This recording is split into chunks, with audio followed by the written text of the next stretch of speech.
Chers amis gujanais, cela aurait été un honneur et un bonheur de vous accueillir avec Marie-Hélène Desego lors de la traditionnelle cérémonie des vœux.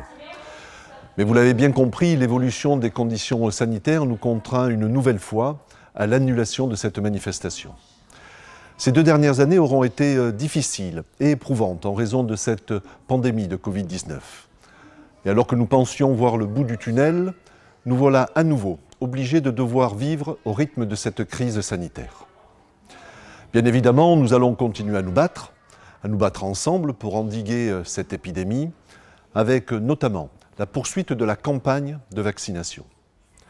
Je profite de cet instant pour saluer et remercier chaleureusement les bénévoles, dont de nombreux Gujanais, ainsi que les professionnels de santé qui se mobilisent depuis des mois, jour après jour, pour faire fonctionner notre centre de vaccination du pôle santé.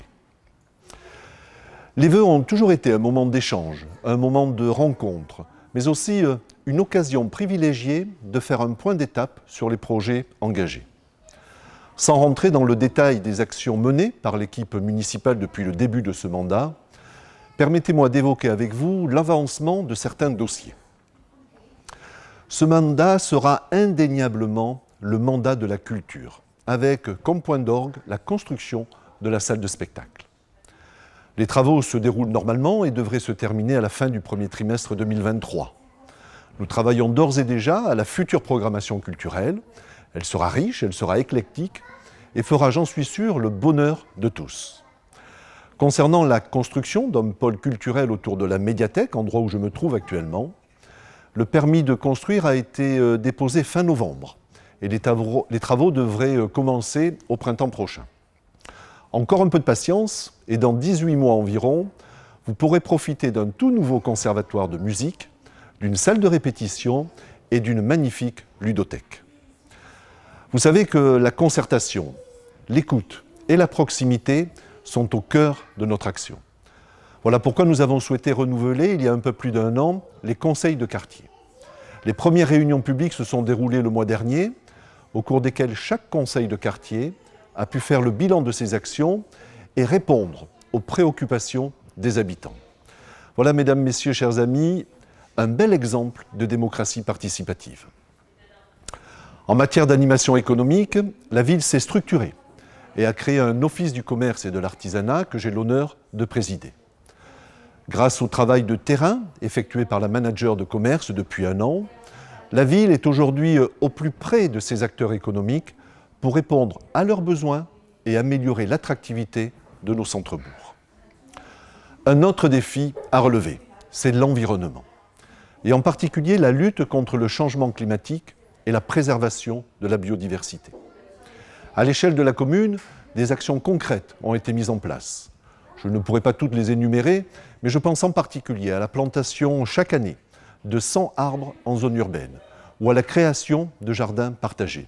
Et je vous invite d'ailleurs, si ce n'est déjà fait, à aller découvrir les premiers jardins partagés situés juste à côté du château d'eau. Ils sont magnifiques.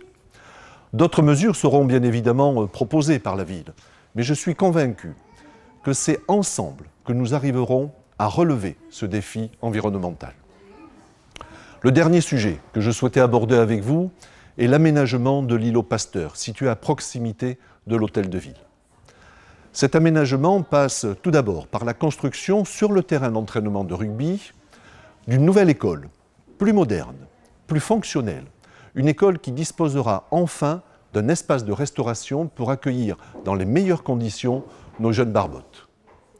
Le déplacement de l'école Louis Pasteur et la démolition de la salle des fêtes permettront donc de libérer un emplacement autour de la mairie et d'y aménager un véritable lieu de vie et d'animation en cœur de ville. Vous découvrez à l'instant les premières esquisses de ce projet.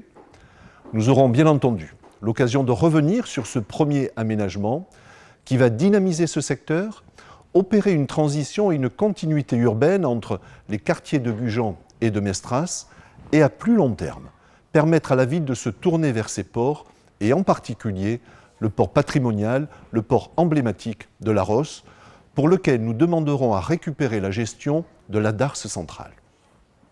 Chers amis gujanais, soyez totalement assurés de ma volonté, de notre volonté indéfectible, et j'y associe l'ensemble de mes collègues élus de l'équipe municipale, de mettre en œuvre, tout au long de ce mandat, le programme pour lequel vous nous avez élus.